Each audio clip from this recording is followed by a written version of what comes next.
Hello everyone. Today I'm going to present our paper, Pyro, a Spatial-Temporal Big Data Storage System. This is a joint work with University of Illinois and IBM Research. In this paper, we focus on a special and important type of application, where a huge amount of geotechnical events are generated and stored in real time. They can be tweets from Twitter, can be photos from Instagram, can be taxi locations. And then we have queries asked for events data within a given geographic area and a given time range, which we call the geometry query.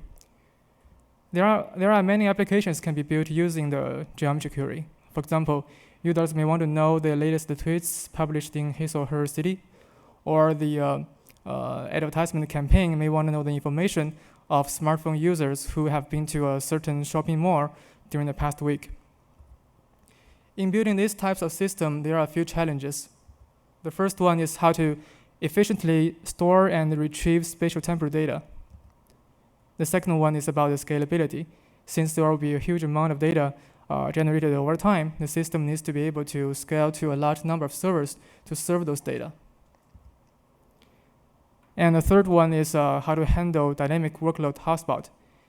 Spatial-temporal workload naturally hatches a dynamic workload hotspot. Imagine tens of thousands of people simultaneously whistle taxi after the Independence firework, or every morning rush hour, people all query for the less congested route to the central business district. Previous solutions can be categorized into two classes. The first one is trying to make geographic information system scalable. And the second one is trying to make big data storage system understand spatial-temporal data and query. In the first approach, there is a global index that divides a space into subspaces. And then within each subspace, there's a GIS handling the data and the query in that subspace. In the second approach, they build a translation layer between the application and the underlying system. The translation layer is responsible for translating the spatial-temporal data and query into the form that the underlying system may understand. But there are drawbacks in both approaches. In the first approach, although GIS may highly efficiently handle spatial data, its scalability usually falls short. In the second approach, although the system inherits the scalability from the underlying big data storage system, the translation layer actually hurts the performance of the system, as we will see in a few slides.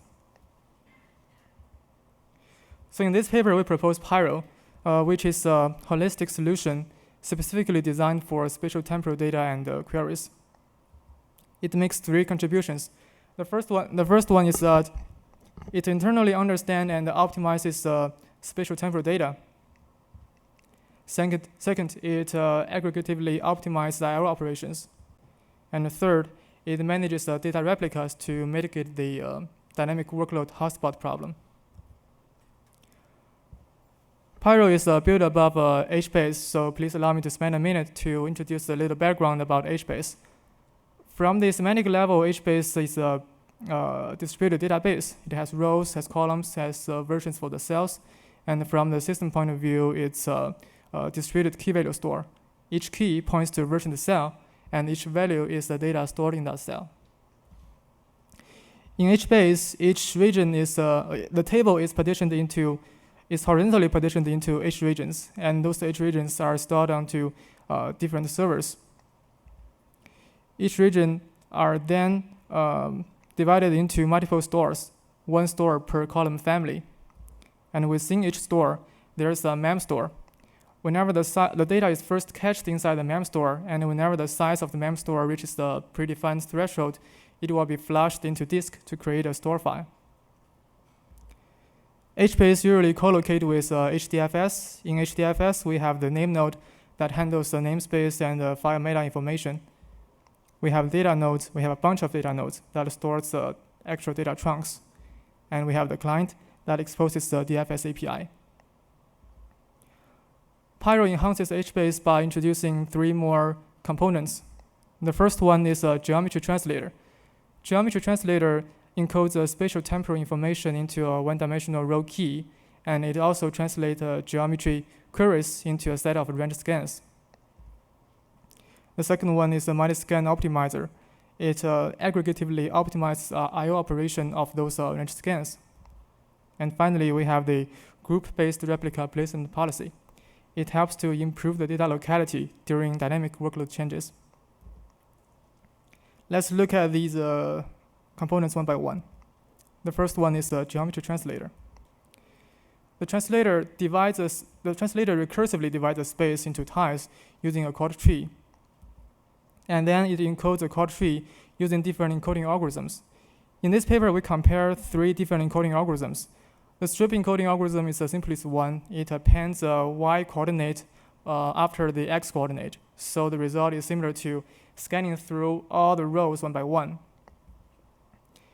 The second one is z-ordered encoding. It interleaves the binary form of x and y coordinates and use the result as the index of a tile. The third one is Moore encoding. Moore encoding and Hilbert encoding are 2 examples that helps to preserve more data continuity when converting high-dimensional data into low-dimensional space. For example, in a 2D space, each tile has 4 neighbors. And when using Moore encoding algorithm, it is guaranteed that 2 out of the 4 neighbors of any tile at any resolution will still be its neighbor when it is converted into the one-dimensional space. In this figure, let's look at the cell on second row and the second column, which is cell number 3. It has 4 neighbors, cell 0, cell 2, cell 4, and cell 12. As I'm speaking out the index of those tiles, you may have already noticed cell 2 and cell 4 will still be neighbors of cell 3 in the one-dimensional space. To translate a geometry query into range scans, the translator applies the same chord tree onto the range scan, or onto the geometry query. It's a standard use case of a chord tree. So in the highest level, the space is divided into 4 quadrants, and we zoom in into a quadrant as long as it intersects with the geometry query. And we stop zooming in if they do not intersect, or if the quadrant is completely covered by the geometry query. In this case, we get a bunch of tiles, which corresponds to a bunch of range scans. After that, those range scans are submitted to the multi-scan optimizer. The multi-scan optimizer is motivated by the phenomenon that we call the read amplification. We give it a name by abusing the notion of write amplification. As we have seen in the previous section, a geometry query may translate into a set of range scans, and those range scans may force the underlying system to fetch more data or repeatedly go through the same data structure. More specifically, there are 3 sub-scenarios. The first one is the read area amplification. As we divide the space into tiles, it is possible that the boundary of the tiles may not perfectly align with the boundary of the geometry query. For example, in this figure, the space is divided into 16 tiles, and the red circle highlights the geometry query. So in order to supply all the requested data of the geometry query, we will have to fetch all key value pairs within the 9 shaded tiles, because all key value pairs in the same tile share the same spatial key at the highest level, at the highest resolution.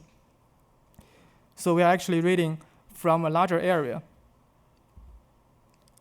The second scenario is the read volume amplification.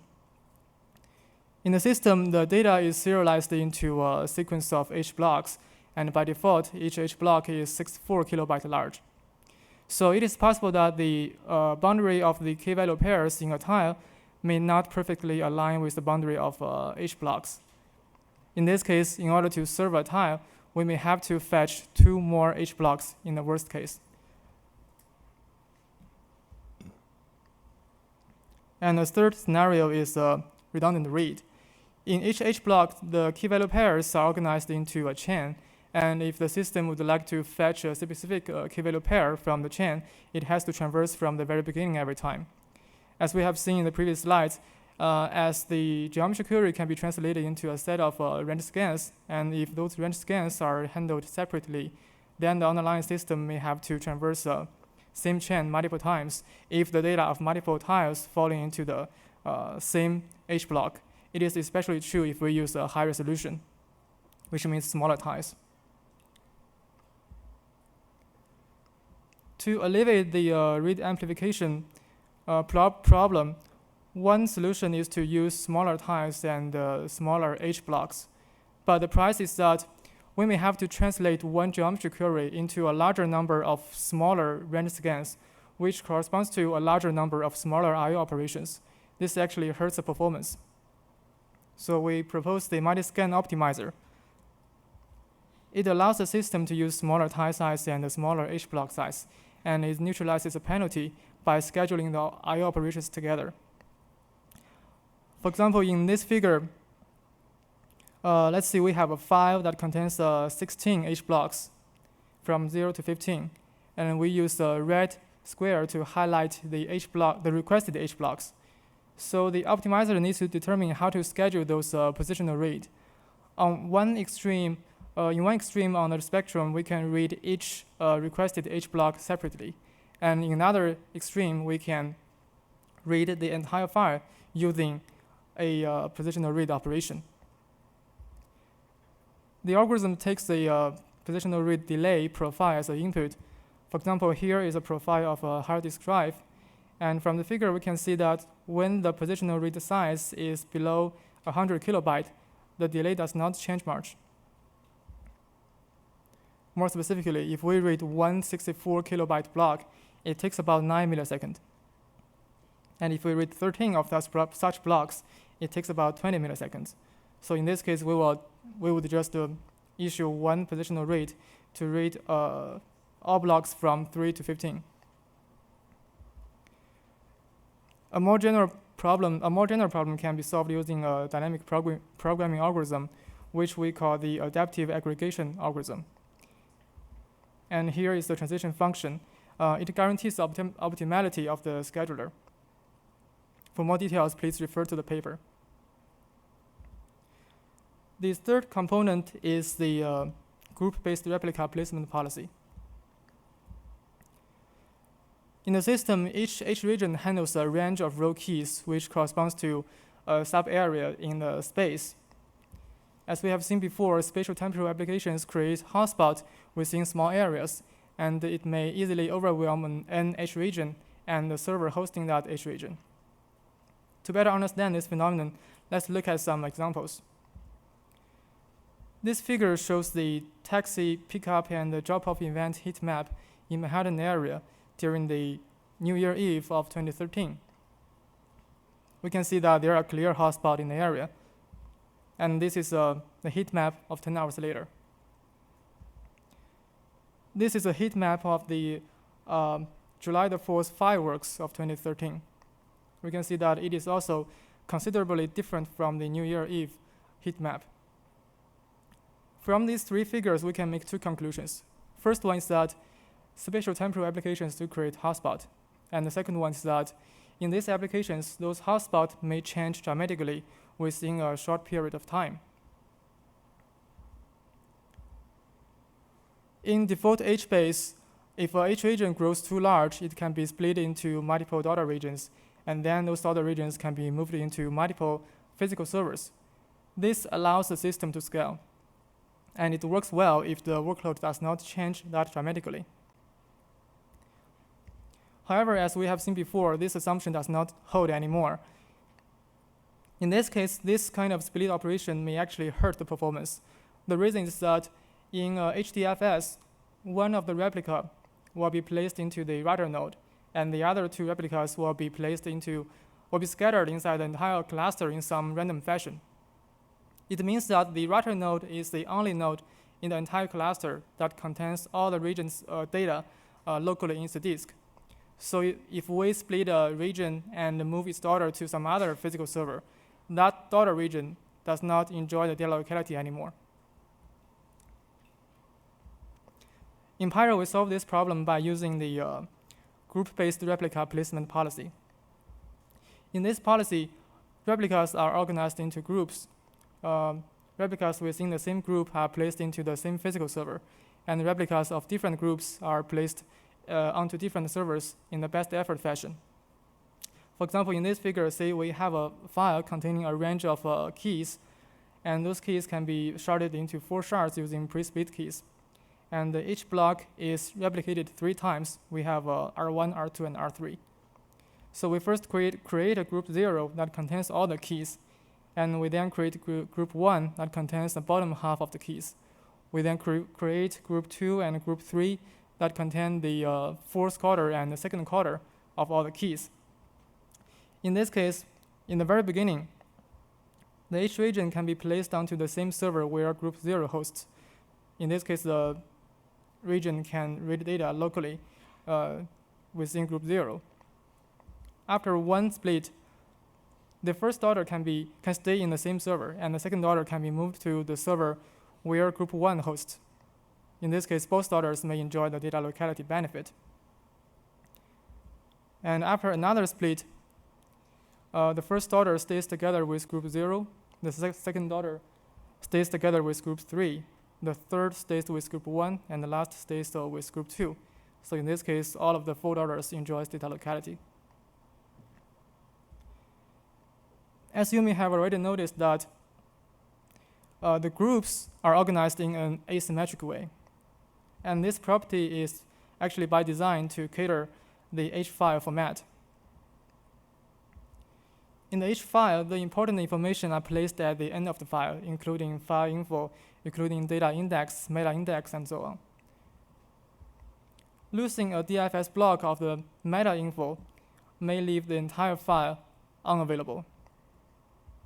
But losing one data block does not change the availability of other part of the file, which means we actually need 2 different types of fault-tolerant metric for the data blocks and the meta blocks. For the meta blocks, we would like to minimize the probability of losing any block, because losing one would cause the file becomes unavailable. Let n be the number of servers, f be the number of failed node, g be the number of groups, and b be the number of DFS blocks in the file. This figure shows how different configurations affect the probability of meta failure. The x-axis is the number of groups, y-axis is probability of meta failure. Each curve corresponds to a different configuration. By configuration, I mean number of servers, number of failed servers, and number of DFS blocks in the file. We can see that in all configurations, the probability of meta failure all decrease with the increase of a number of groups. And that is why we place more groups at the end of the file, which help us to minimize the probability of losing a meta block, of losing any meta block. For the data blocks, we would like to minimize the expected number of unavailable data blocks. I'm going to skip the math and evaluation in the presentation, but in short, the result is that we would like to use a smaller number of groups which to reduce the number of unavailable DFS blocks. And that's why we placed less number of groups at the beginning of the file. In the evaluation, we used the open data dataset that contains 700 million taxi trips within the New York area from 2010 to 2013. And here's a link to the dataset. We experiment on an 80 server cluster. In the cluster, we configure it to have 1 DFS name node, 30 DFS data node, and 1 DB master node, 3 zookeeper node, and 30 H region servers that are co-located with the 30 data nodes. And all the remaining nodes generate workload and logs delay. We compare our solution with MD HBase, which builds a translation layer between the application and HBase, and it uses Z-ordered encoding. In the first set of experiments, we measure the performance of the group-based replica placement policy. To make the experiment fair, we only submit range scans rather than geometry queries. This allows Pyro to disable its geometry translator and the multi-scan optimizer. And in this experiment, both systems use the Z-order encoding. In the figure, the x-axis is the timeline, and the y-axis is the response time. We manually split the region at 240 seconds. We can see that the red curve with disk markers corresponds to the Pyro system, and the blue curve with square markers corresponds to the MDH base. After the split, we can see that the response time of the MDH base increases a little bit. It is because the second order region no longer enjoys data locality. And Pyro helps to reduce the response time from about 120 milliseconds to about 55 milliseconds. In the second set of evaluation, we measure the overall delay and throughput of the entire cluster. We submit 100 meters times 100 meters rectangular geometry into two systems. And in Pyro, we have 4 different configurations. Pyro M is Pyro using Moore encoding. Pyro Z is Pyro using Z-ordered encoding. Pyro M minus A3 is Pyro M with disabled aggregation algorithm. And Pyro Z minus A3 is Pyro Z with disabled aggregation algorithm.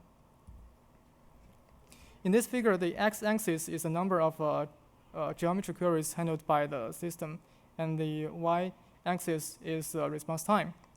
From this figure, we can make 2 conclusions. The first one is that when the workload is light, the response time of the MDH base is about 550 milliseconds. And Pyro M helps to reduce that to a little bit higher than 100 milliseconds. It's about 5x improvement.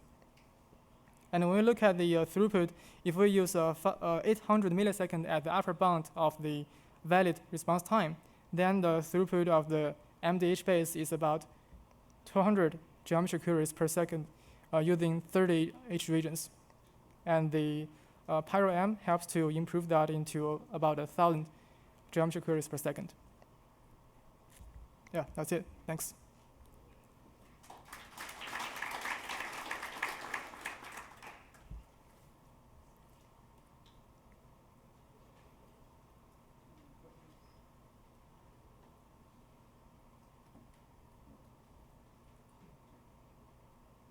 You want to use this? Any questions? Okay, let's thank the speaker once again.